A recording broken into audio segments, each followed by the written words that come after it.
程子健在千城集团任法务总监，和王玉、谢鸿飞、孙飞之间有着密切的关系。而且，她还是李然君的妹夫。我想把一个人或者一家公司彻底打垮，你能帮我吗？我可以将它做成是在被万海的威逼利诱之下被迫出售集赞中心，在这个案子中存在着非法拘禁、故意伤害、强迫交易、敲诈勒索，任何一项罪名都可以打败万海，更何况数罪并罚呢？我希望你诚实的告诉我，你想要什么？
这就是我带的一支好队伍。东平的干部，一个个被带走，都查到家门口来了。我居然什么都不知道。万海案走到现在，办成今天这样，始终没有人跟我讲实话，更不可能有人提醒我。万海案要是出了问题，影响有多大我就不说。老许，你觉得你还能安稳退休吗？还有你，李仁俊，你这个刚提上来的检察长，你的位置坐得稳吗？就是我这个政法委书记，在全省也会成为笑话。赖书记，我这个事儿啊，你先别太激动。这件事情啊，你先坐下。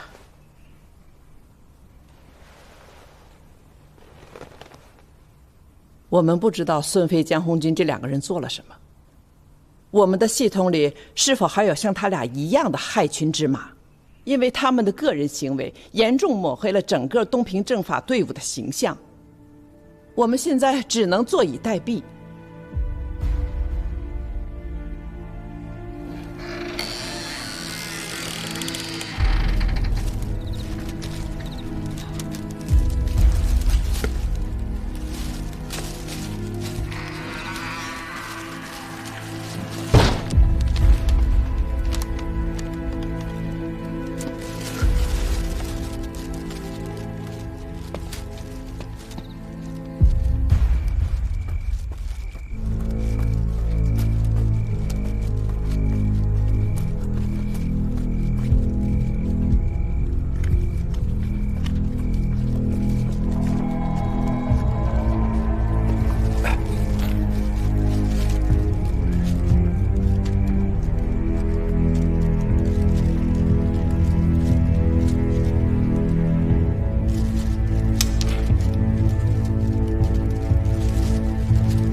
吃饭。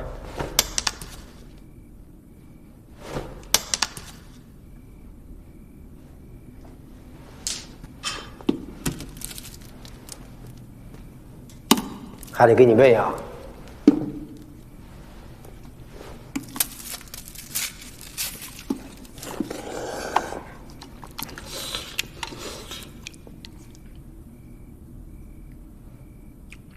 有人来吗？调查的。我上回跟你说都白说了，咋还寻思这事儿呢？你那就是做梦不可能的事儿。咋的？不信呐？不信你自己上门口等着去，看他们啥时候能来。不是，我就合计不明白，这社会它不讲王法吗？这没人管管他们吗？这拥护啥呀？因为啥？也难怪，你是我看着长大的，从小到大吧，你没吃过亏，没上过当，没受过委屈，啥事都得依着你，你总觉得你啥事都能办成，但你心里没数吗？你这些事儿都有你爸在前面撑着呢，有很多事儿你不用知道，你爸就给你办了。可现在不一样了，少爷，你爸现在在里边呢。咱家已经不是原来的万家了。这2年你也经历这么多事儿了，你也该长大了。这现实就摆在眼前呢。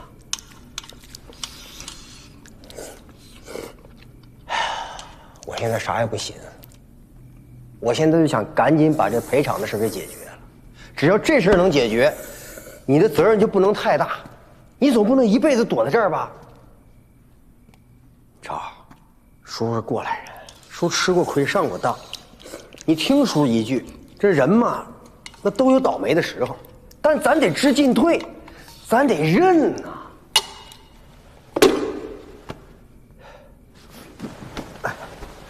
我认，关键你告诉我，我认啥数？咱家从始至终做什么错事儿了？哎呀，我就合计，省里好不容易来人了，调查矿难，他把陷害咱那个人给抓着，咱就不用赔钱了。还有我爸是黑社会吗？他把我爸的这案子查清楚了，我爸不就不用进监狱，就能出来了？你不是小孩了，这么简单的问题你还想不明白吗？如果省里市里领导真管用，咱家至于这样吗？你爸至于进去吗？这说明啥？说明他们只手遮天。你这样越折腾，他们越让你难受。这叫折腾吗？这不叫折腾，咱家做错啥了？这叫折腾？你就怕，你怕有啥用？你怕？现在不是怕不怕的事儿，现在人家要你命，你要不答应，人家要你死。我死就死，我爸教我了，死了也得当个爷们儿。你告诉我他们到底是谁，我找他们去。哎，找他们去！起来，怂货，混账！你打，我这次让你打，你打死我，上次他们打死我了，来打！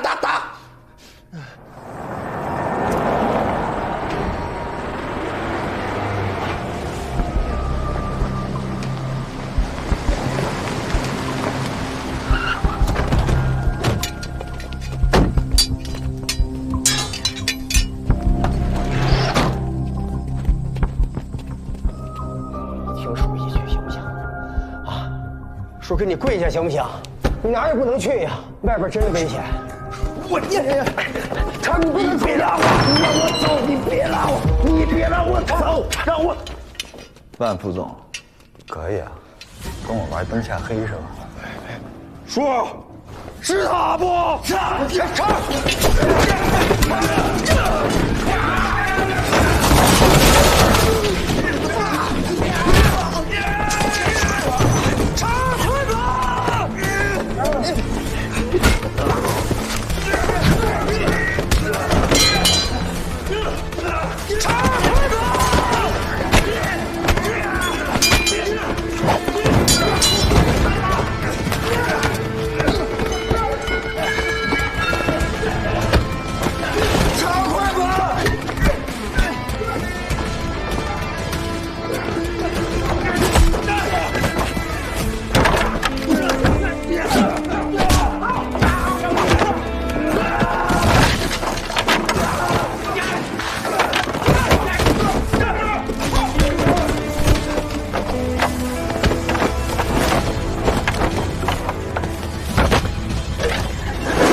你没事吧？不能跑啊！别打了，别打了，有事冲我来。带走。大哥，大哥，快点！谁让你们来的呀？少废话！我跟陈总都认识，都是朋友。你们大哥上哪儿去呀？大哥，哎，你这。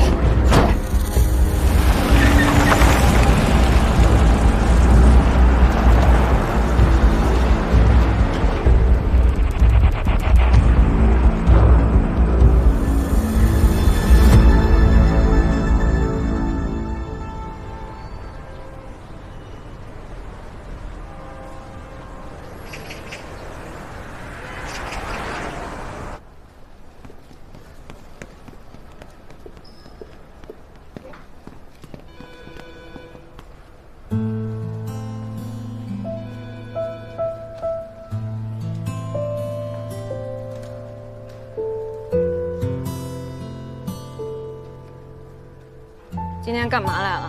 有点事儿。啥事儿？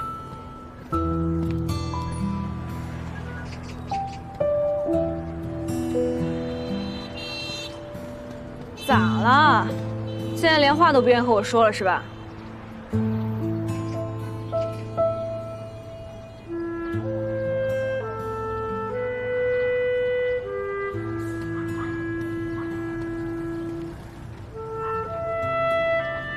中兴路知道吧？那有一个金海歌厅，后来调了一下它周边的监控。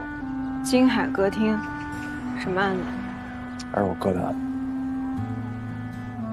已经查实了，金海歌厅才是我哥的真正死亡现场。周边全看了，没有价值的线索。 你打算怎么办？会一直查下去。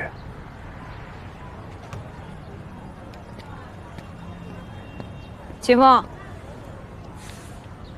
你那天在我家楼下说了一堆，说完就走了，你就不想听听我想说啥？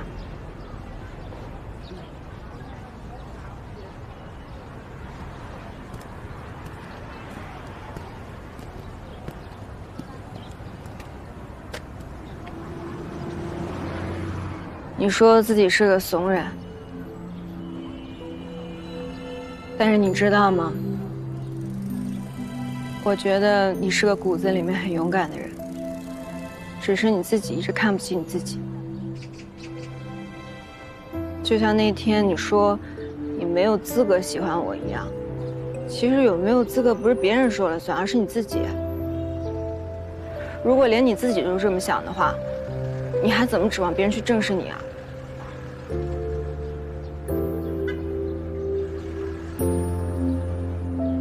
这就是我的回答。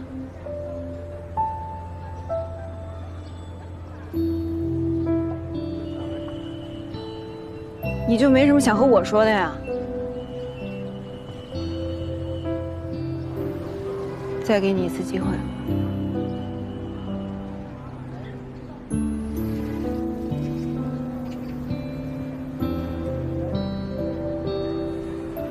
谢谢你，姐儿。 真的谢谢你跟我说这些。笨死你算了。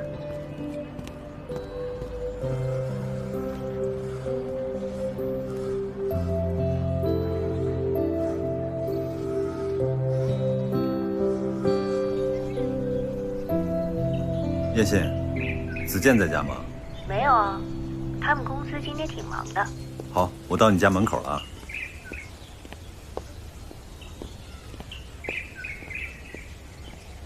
你现在怎么回事呀？子健不在才来找我，还是我亲哥吗？什么事儿啊？坐坐坐。也没什么事儿。哎，那个，你跟子健最近怎么样？挺好的呀。他这个人呀，什么都好，就是太忙了。我让他帮着我去订那个婚庆公司，他都没时间。婚庆公司？哼，何止婚庆公司啊！ 在哪儿订酒席，在哪儿度蜜月，机票、酒店都是你妹妹我一个人弄的。那，那子健最近在忙些什么呀？天龙的业务呗。我跟你说啊，子健现在基本上就是天龙集团的2把手了。那个龙哥什么事都要问他，我甚至都觉得，如果没有我们家子健，那天龙集团什么都不是，没什么未来。怎么说呢 ？No， 那个龙哥不是想要进军新能源领域吗？就凭着子健和嫂子这层关系，帮他省了多少事儿啊！而且就说投入这方面啊，嫂子把他和万川矿业这么一连线，龙哥新能源的第一步就算走稳了。那你说，要是没有子健，光他自己去张罗，我看再投5个亿都不一定能起步。所以你那个房子啊，你根本没有必要担心。这龙哥就是想要表示表示嘛。我就说你这脑子就是小时候发烧给烧坏了。不是，我说了这么多，明明白白，有理有据，怎么了？这是能表示的事情吗？这是可以表示瞎表示的事情吗？你别说我再说5个亿，嫂，哎，你怎么这么快就回来了？你不是说今天要忙的吗？哎呀，我看那边没什么事儿，我就想回来早点陪你。你哥来了。哥，你怎么来了呀？哦，我就是来看看妍希。我告诉你啊，哥现在是占用了工作时间来找你，是不是你把哥叫来的？没有，他自己突然之间就跑过来了。啊？对，我正好逮了个空，过来看看你们。哦。哎哥，据我了解，你最近应该挺忙的呀。啊？为啥这么说呢？不是来了一个那个。去吗？我跟哥聊一下工作。那我去赶稿子。行。一会儿再跟你说啊。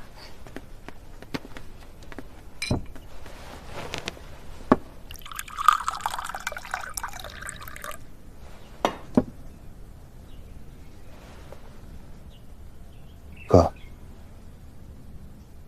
得是一个专案组吧？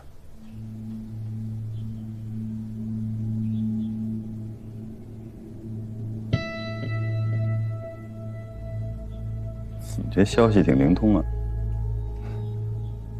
还抓了2个人。你怎么知道的？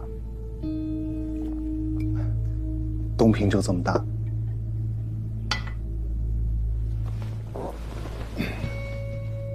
哥，是不是找你谈话了？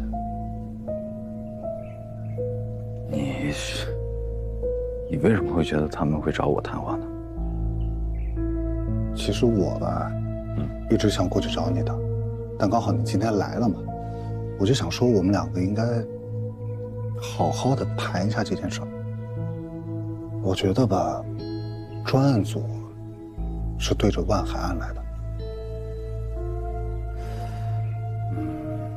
说说看，你为什么会觉得是对着万海案？我也没琢磨明白。您就说是不是吧？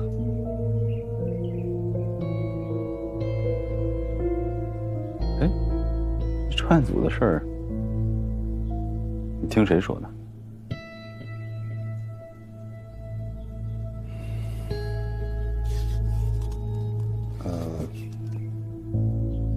谢鸿飞。根据我们调查，程子健和王玉、谢鸿飞、孙飞之间有着密切的关系。他们之间的联系是从什么时候开始的？3年多以前吧。谢谢。从他们的通话记录，我们可以看出，程子健找到王玉后，他们的关系和往来就变得密切了。从他们通话的频次和每次通话记录里面的时长来判断，他们似乎在谋划一些事情。我还有一个意外的发现。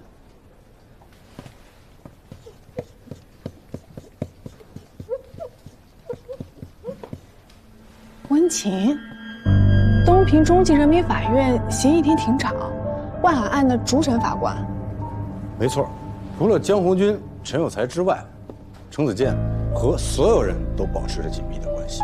而陈有才和王玉之间有联系，江红军和孙飞之间有联系，关系层级出来了。程子健是核心，这其他的人都是万海案的关键人物，而且他还是李仁俊的妹夫。司法掮客。其实程子健的履历并不复杂，研究生毕业以后进了县检察院，5年前离的职，到东平不久就去了天龙集团，在天龙集团任法务总监。很快，天龙集团注资，他就成立了自己的律所。白哥，我跟你坦白啊，其实我跟老谢的关系不错，我俩在当时县检察院的时候我们就认识了，通过万海案我们更熟了一些，所以我们俩在万海案的时候也相互有些照应，人情世故嘛。哥，这件事儿你看破不说破。你们单位现在负责万海案，然后就把万海辩护律师这位置给他了。他觉得我这案子拖的时间太长了，跟我说能不能换一位律师。我说我律师挺好的，为什么要换呢？他没搭理我。没成想，过了几天，张文金变成了黑社会同伙了。再没过几天，乔振兴死了。二次尸检这事儿，我给你们单位就你一个人打电话，你就给谢鸿飞打电话，谢鸿飞就……谢鸿飞给你打电话，你俩聊啥呢？应该是聊万海的事儿吧。我们俩打电话能说啥呀？在东平，陈总也算是我的亲人，子健就是我的亲弟弟。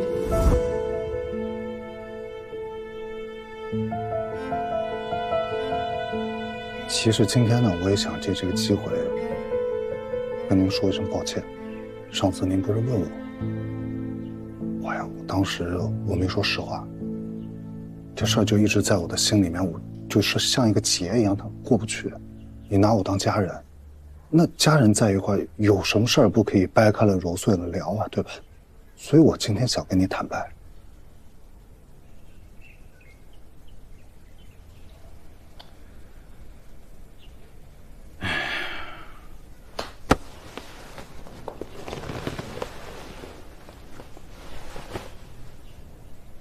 子健，你能这么说？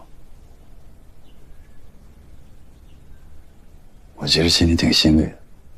这么多年我就看好你，要不然也不能把妹妹交给你。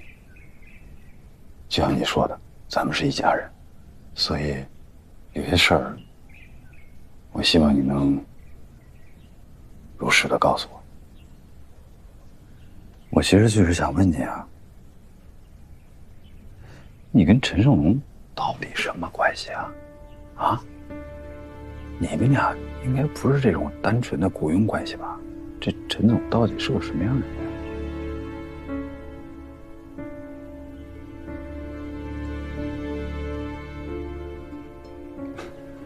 哥，你在这么敏感的时期问，是不是调查组正在调查？别，他有什么问题？你千万别多想。我确实查过他了，但我就是觉得这一家公司，你说从没有到有，所有的资金都来自境外。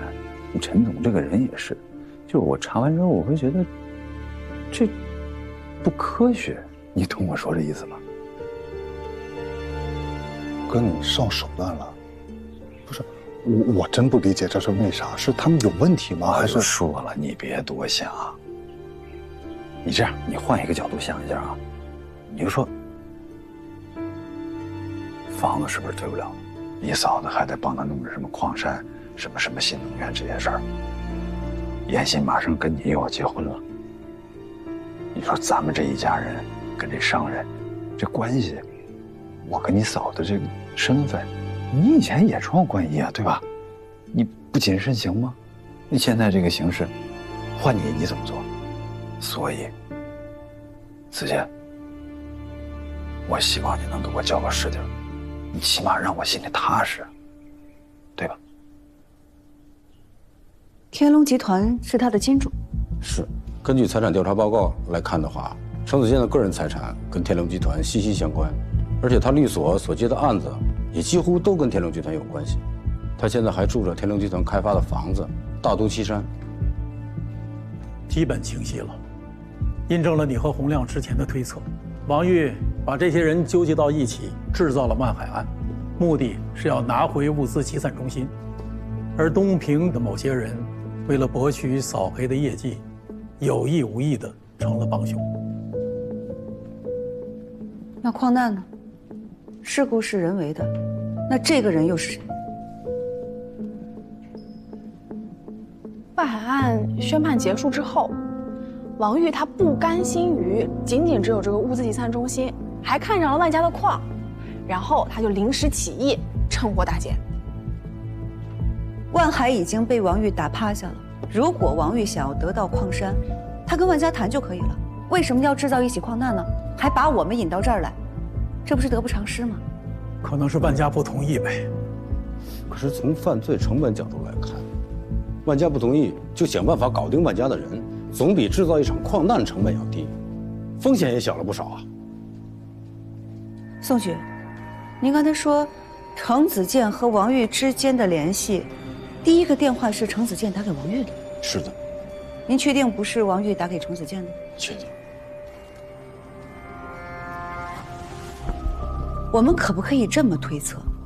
假设把万海打成黑社会这件事情，不是王玉起的头，而是程子健起的头，又或者另有其人，一个我们从来都没有想到过的人。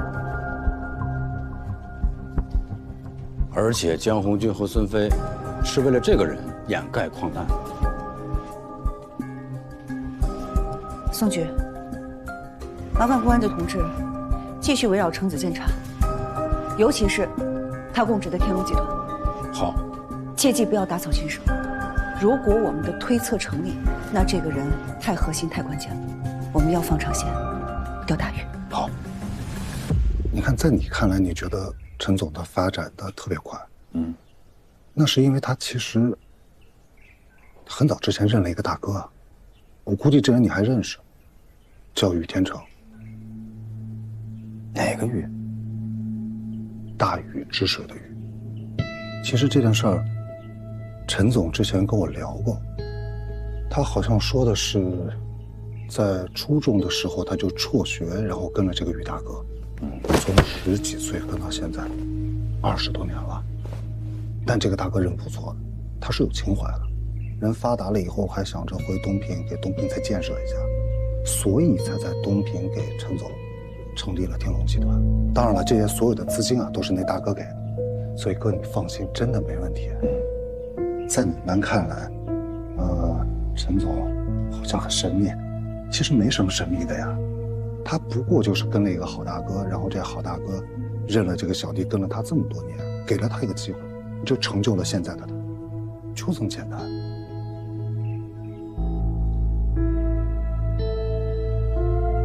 明白啊。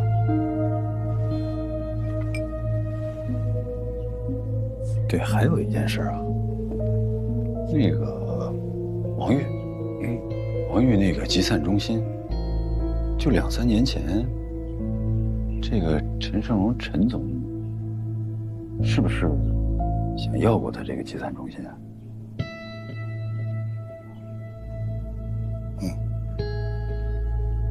整个这个过程，你都参与了吧？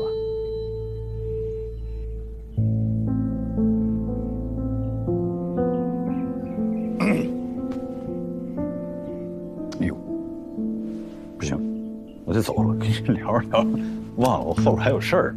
行，衣服给我。哎，我让您先送你啊。哎，哥，其实今天你能像家人一样跟我聊这么多，我心里挺踏实的。在这儿我也向你表个态，只要严欣能过上最好的日子，我吃再多苦都没事。你今天说的话，我听懂，谢谢了，哥。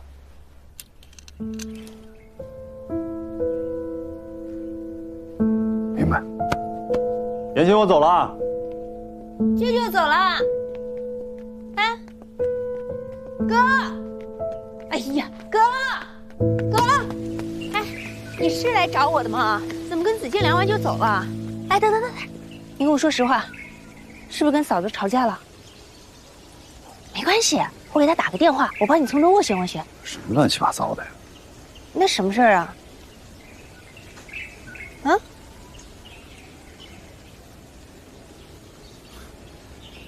就你这脑子啊，知道的越少，对你越好。回去吧。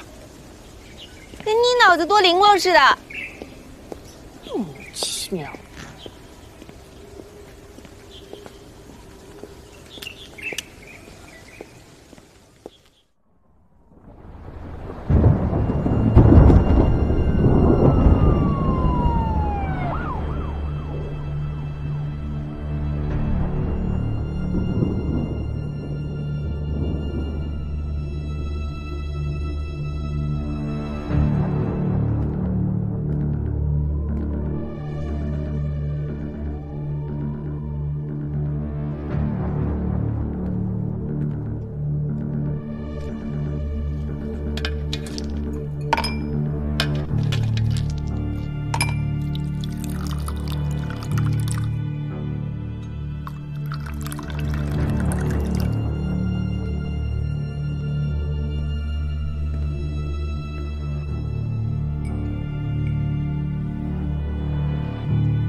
底在吵啥呢？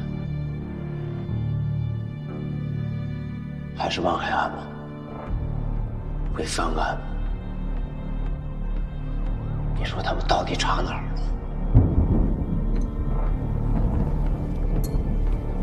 能查到我吗？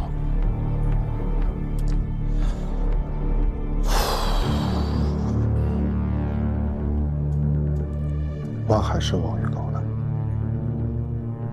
跟你有啥关系啊？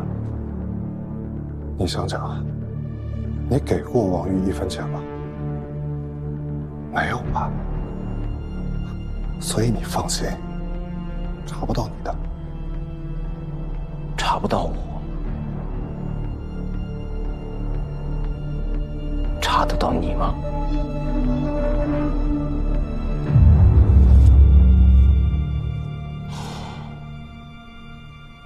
龙哥，你还记得你第一次找我来，跟我聊万海这件事情的时候吗？老板，程律到了。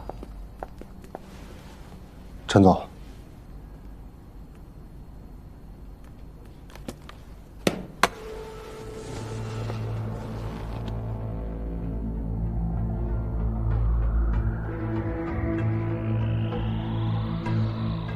我能信任你吗？陈总如果不信任我，就不会这么问。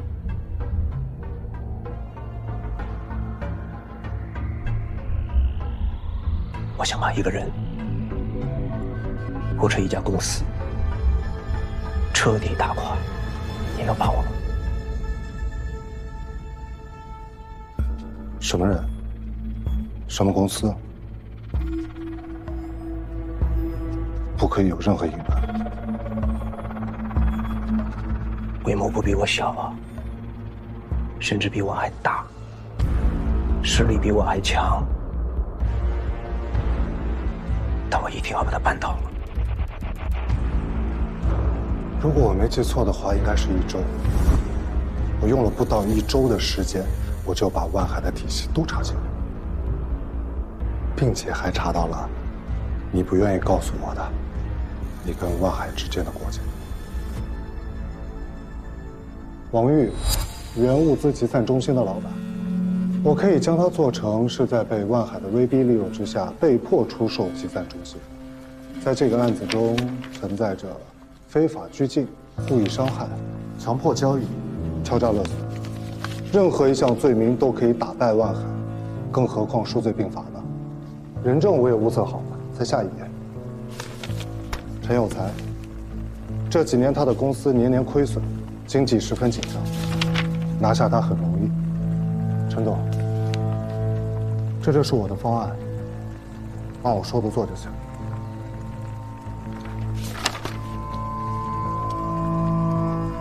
程律师，告诉我，你想要什么？陈总说的是真的吗？程律师，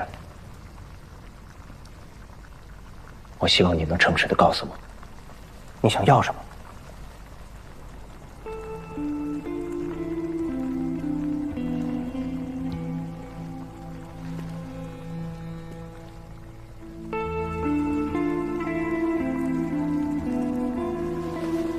陈总，你的故事我听过很多遍，我的故事，你想听听吗？我呀，就是个农村的孩子，从小我就知道读书是我唯一的出路，所以我就一直发愤图强，刻苦学习，考上了大学，进了检察院，当了一名检察官。我以为这样我的命运就会改变了，但是我错了。我发现我根本不适合这份工作。我不想要一份一眼就看到头的工作，然后平淡的过完一生。忽然有一天，我明白了自己想要什么。我想要出人头地，想要荣华富贵，想要改变命运。所以我辞掉工作，来到了东平，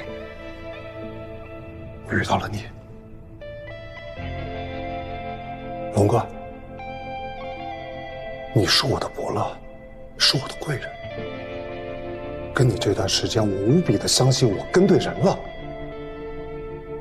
我今天把话撂这，他们查不到你的，但他们很有可能会查到我。即便他们查到了，我也会尽全力保证你的安全。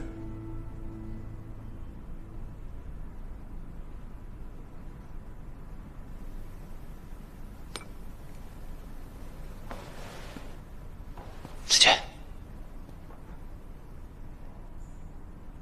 回去的那份合同，天龙集团的股权比例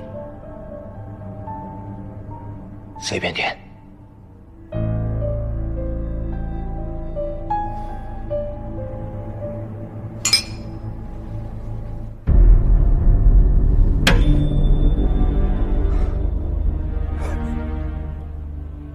都说世间万物都有自己的规律，但我偏偏不是一个喜欢循规蹈矩的人。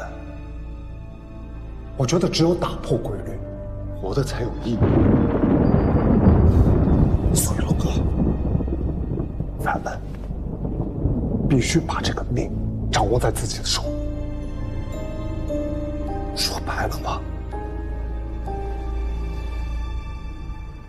饿死胆小的，撑死胆大的。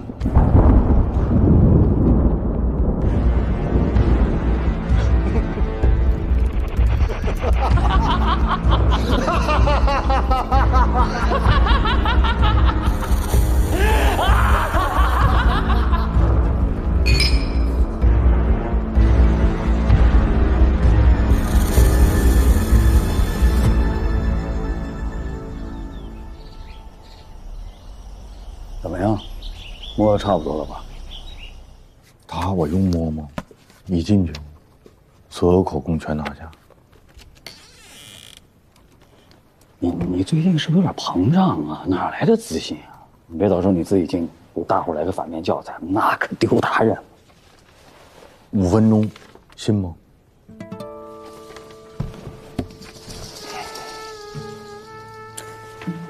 ？5分钟是吧？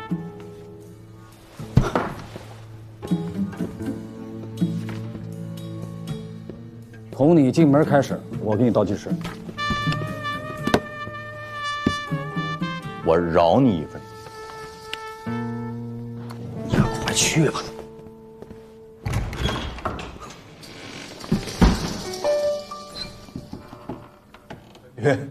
哎呀，洪亮啊，你说你非得为难这个小罗和小张，你干什么呢？你有什么事儿，你不能过来，咱们哥俩好好聊一聊。就因为是咱哥俩，所以我这心里边我多少有点抵触。哎呀，我有点紧张。有什么好紧张的你？这样啊，来，帮那个孙局给打开这个啊。不用，我跟你讲，洪亮啊，咱们都是公职人员，咱们不能违规啊，按规矩来啊。你心意我懂了，不用。谢谢孙局配合。没，你这觉悟好。2位请休息，感谢。哎呀，你这个头发怎么越来白的越多呀？几年不见全白了，你看，哎呦，白的厉害啊！这工作太熬人了。是啊，我记得你结婚的时候，那小伙子是一头的乌发。你还记不记得当时谁给你开的婚车呀？忘了吧？哎呦，我是。哎呦，你都忘了？你看你那天你非常紧张，你把领带都系错了，看连裤扣都没拉上。最后还是捡了一个别针给别上。好，留点面子。哎呀，什么？咱说点正事啊。好，说正事儿。洪亮，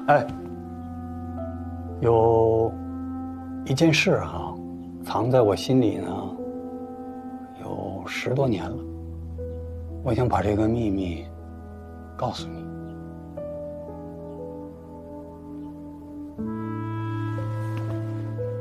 当年你，然后乔振兴，还有李仁俊，你们3个人刚进检察院的时候，遇到了一件事，你知道吗？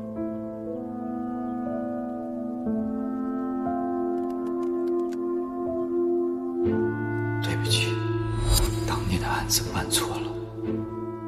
孙一虎可能不是主犯。判处孙一虎死刑，剥夺政治权利终身。枪杀人的肯定是王大勇，你爸怎么可能？我自己本来也想继续查下去的，可是他们把我调到了乡下，我怎么查呀？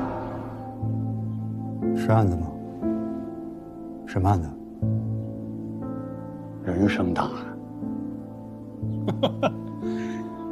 你记不记得当年小敏刚大学毕业吧？那时候想找男朋友，老领导啊，哎呀，就看好了新来检察院的你们3个人。他知道我这个人看人准，他就问我，他说你觉得谁合适？我当时我就藏了个心眼儿，因为我就感觉你和小敏之前你们俩就有那个意思。我看出来了，还能逃过我的眼睛。然后我就跟老领导说，我说你看任俊小官迷，你看今天让我说准了吧？我说振兴这个孩子呢柔啊，我说洪亮这个小伙子不错，做事情周全，敢于担当，正直善良。你看今天你看你跟小敏过得多幸福。听明白了，哥啊，就是我现在的幸福人生全有赖哥当年的提点。那这个我不敢当，这谈不上，这谈不上。那真的是咱俩这关系可真是不一般。那一定的，那不一般的关系，你给我讲讲，说你揣着3本护照还都是假的，你这要去哪儿啊？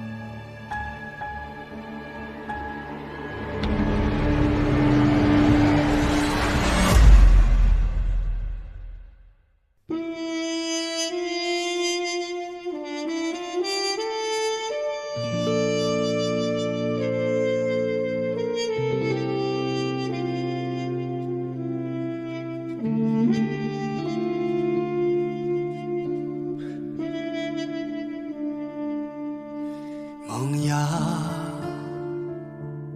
藏进土壤，阴暗着窗，窥不见光，何时探出希望？迷雾不再隐藏，时刻寻觅生长，直到无从遮挡。做一朵野火里烧不尽春风来吹，又成冷冻里盛开的花，会经历挣脱，要真相不在沉默中掉落。做一朵狂风也遮不完凌云中开不败的冷冻花，写成结之光，让乌云轻擦。烧不尽春风来吹，又成冷冻里盛开的花，会经历挣脱，要真相不在沉默中